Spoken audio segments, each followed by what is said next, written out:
So I think I drove Megan a little berserk. She. Of the two of us, I'm clearly the planner and the tidier. Um, I remember kind of getting Madeline's room set up. I remember painting the walls and getting furniture and that kind of stuff. Um, and that Megan was like 6 months pregnant. She's like, just back off. I don't remember doing a whole lot of planning about the delivery or what happens after. But I very clearly remember Megan just getting kind of frustrated with me trying to get the house ready. I remember it feeling like a long time. That being said, I remember being terrified the whole time. I still don't know that I can say I feel ready to be a dad. While I was kind of pushing to get things ready, I remember just feeling, holy crap, is this really happening? I don't know that I'm in a place to do this. So a little both, I think, is the answer there. Yeah. I was not super fit then. Okay. I think was pretty stable. I was in the military. I was trying to do that thing. I was a resident, so again I wasn't super fit, but yeah. I think the biggest thing for me that I noticed with her was she was just hot all the time, which is bizarre for Megan. Yeah. She's got, I don't want to divulge anything, but she's got thyroid disease and she's always cold. Yeah. And that was the weirdest thing for me. And of course she was pregnant during the summer. So that was tough. Yeah. The other thing is she had a lot of, she was a resident too, and had some pretty tough rotations on her feet a lot. She just had a ton of swelling in her legs, and I think that drove her nuts. Feeling selfish. I mean, I was kind of figuring my own self out, and I was sure that I had little to offer as a parent. Megan was excited. I was not that I wasn't excited, but I was just more kind of in my own head the whole time, and pretty darn nervous. One of the challenges of being a physician is kind of recognizing all of the stuff that can go wrong. So I very clearly remember the day Megan went into labor. I had just graduated, or I was in my first year out of residency, and I was working a day shift at Borges, so the training hospital. And I finished my shift. It was a little late. I had to make a couple of stops on my way home. I called Megan and said, I'm done. I'm going to finish my dictations. I got to stop over at Bronson and pick something up. She's like, oh, by the way, I think I'm in labor. Yeah, so not a big deal. First baby, I got plenty of time. So yeah, I came home from work and we kind of sat around. And I remember kind of just being unsettled. And then, things progressed, and I honestly didn't really know what to expect first time around. How you could help or anything like that? Yeah, I didn't. I think I was pretty good about being in a support role. Yeah. One of my upper class senior residents, kind of a screwball. He's a great guy, but he's a joker, and he delivered 2 of his 3 kids. And I knew from the word go that I wanted nothing to do with that. Yeah. So I was kind of torn. I stood at the head of the bed. I was trying to be supportive. I took the yelling on a few occasions, which is part of the deal too. Yeah. But when things weren't going the way I expected, I got frustrated. At one point I kind of had to step out and pull the midwife with me and say, what the hell, this something's not right here. So, yeah. Yeah, absolutely. Yeah. At least I don't know if it's a blessing or a curse, like you said. you have a different frame of reference, and so it adds a lot of extra knowns, things that most people going into that situation have no clue. However, it's also kind of nice to feel like you've got a little more control in the situation than you know the average person. But yeah, so I don't know which way it would go. I tell people, you know, I'm an ER doc. My whole job is doing stuff and doing things fairly quickly. And I feel totally ill at ease in OB because it's waiting, it's watching, it's kind of letting things happen, and that's just not my personality. I remember, so I remember Madeline crowning. I remember, you know, big shock of kind of dark hair coming out, which was totally unexpected. And I remember Megan being just kind of hallucinating and you know, dazed, and you know, at that point she kind of became more lucid and said, you know, really, my kid has hair. So yeah, I do remember that. Yeah. Yeah, definitely ill prepared. I clearly remember. So again, we left kind of through. We came in through the ER. We left through the ER. You know, my place. Got to wave to the friends. I remember pulling the car around and getting Madeline in the car seat, driving away, thinking, "What the hell are we doing?" Mm-hmm. And wondering why nobody was stopping us. No, so I tend to be a pretty heavy sleeper. Megan tends to be a pretty light sleeper.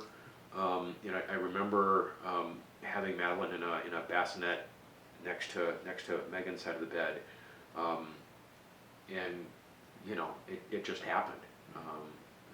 You know, I'm certain Megan was sleep deprived and exhausted, and I'm a little embarrassed to say that I slept through most of it. I guess I didn't get sprayed. Okay. But I remember cleaning some nasty diapers. That just Madeline had a habit of kind of pooping up her back. Oh yeah, we had a lot. I don't know how she did it, but and it'd often be driving through Chicago on the way either to Rochester or back from you know, back to Michigan. You know, my kids are really they're social kids, which is something that I never have been. So just sitting back and watching them interact with adults and is super cool. You know, Madeline, actually both of our kids were over at one of the Oakland teachers' house today. And I heard a story this evening that you know, Madeline was super respectful.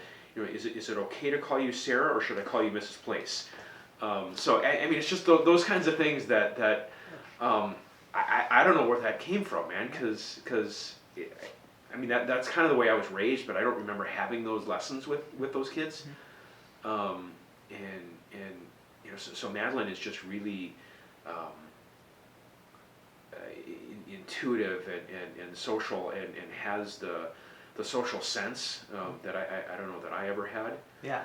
And Lily's just adventurous, which is cool in its own right. You know, it's just sitting and watching her do sports and just having no fear is super gratifying. Yeah.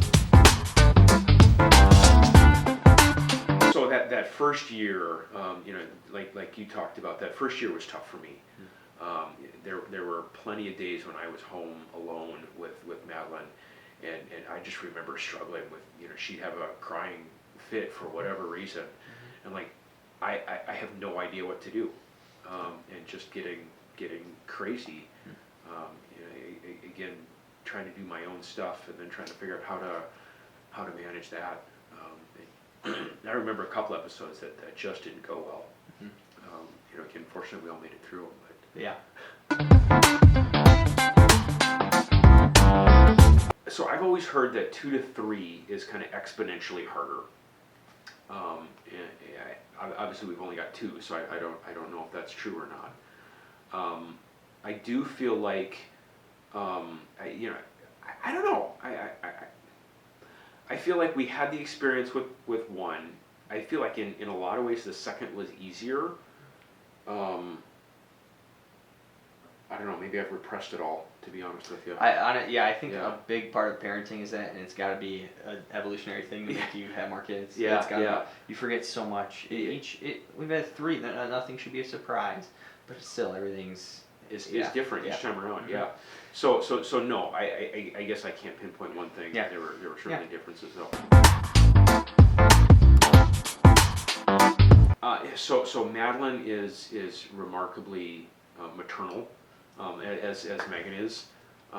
So I remember when Lily was born. I remember picking Madeline up from school, and we had to stop by the hospital gift shop and get Lily a stuffed animal.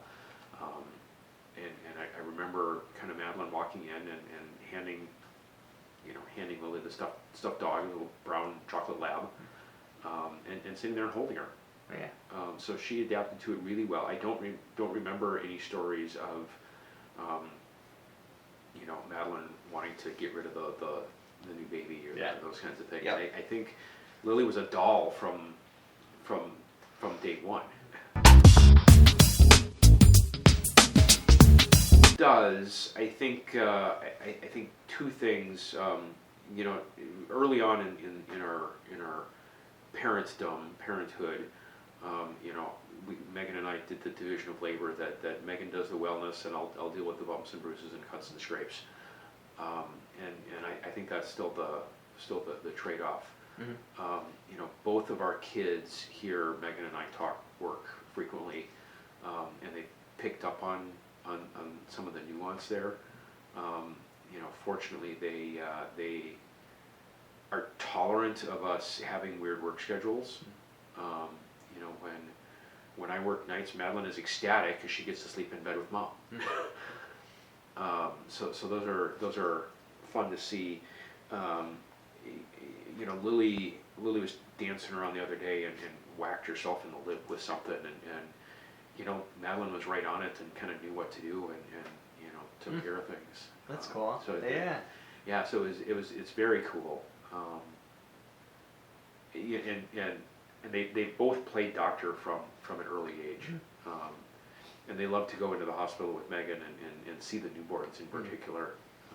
So we all rub off on the kids in some ways. We hope, or at least I hope, it's for the better, not for the worse. Although I know there are things that have been challenging with schedules and not being home and that kind of thing. But Yeah. I get the sense that they see that as just kind of life, and they're good with it.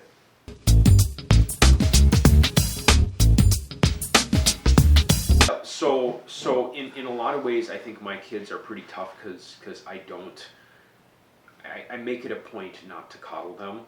When they get a bump or bruise, it's like, all right, go back and play. You're not losing a limb. And I think they would carry that if they were in the situation of needing to be in a hospital environment. I think for me, just being an ER doc, I would hope that I would have more patience for the process, because we recognize that when we're in an ER, we want to be in and out, and unfortunately that doesn't always happen, as I'm sure you're familiar with.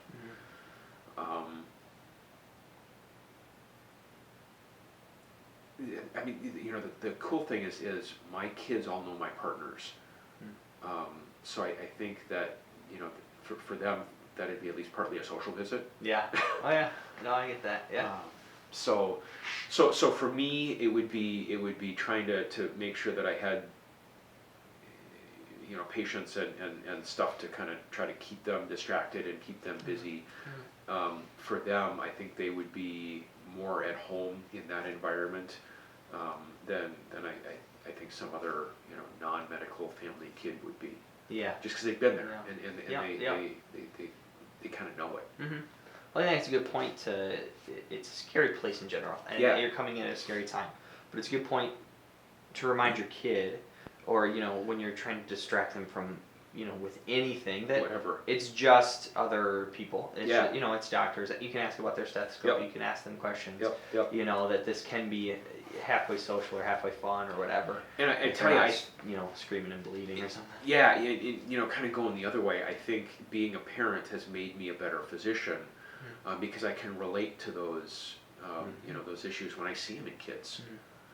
Yeah, absolutely. I know the cartoons. I know, I know how to interact with kids that age. I'd be a little torn. I love medicine. I love healthcare. I honestly feel really lucky to be doing what I'm doing. But it's a hard life. It's certainly not a cakewalk. So, I guess I would want them to go in with full exposure and full knowledge of what they're getting into. I'm not one that I'm going to say, never going to healthcare. Healthcare is terrible. Healthcare is changing. It's not what it used to be. Those kinds of things. There are certainly physicians out there that I know that have given that advice. That way, yeah. I think it's a great profession, but I think you gotta go in with eyes wide open and know what you're getting into.